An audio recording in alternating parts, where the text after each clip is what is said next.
চুপচাপ একটা কাঁচা রাস্তা, দুপাশে সবুজ ধানক্ষেত, মাঝে মাঝে কয়েকটা পাখি হঠাৎ ডানা মেলে উড়ে যায়। রাস্তার ঠিক সামনে একটা ছোট্ট ব্রিজ, নিচে ধীরে ধীরে বয়ে চলেছে পানি। ব্রিজে দাঁড়ালে ওপরে তাকালেই চোখে পড়ে সাদা সাদা মেঘ দৌড়াচ্ছে নীল আকাশের মাঝে, ঠিক যেন কেউ তুলোর বল ছুড়ে দিয়েছে একদিক থেকে অন্যদিকে। ব্রিজ পার হতেই সামনে পড়ল একটা ঝিল।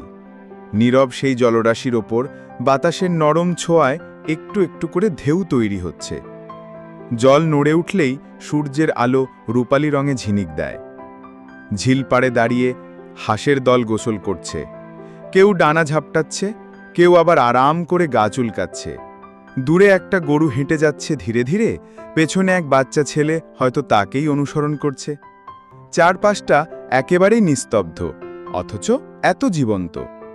বাতাস, পাখির ডাক, জলের শব্দ, সব মিলিয়ে একটা প্রাকৃতিক সঙ্গীত।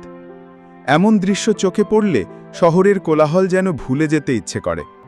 এই প্রকৃতিই হয়তো আমাদের সবচেয়ে সত্যিকারের শান্তির জায়গা।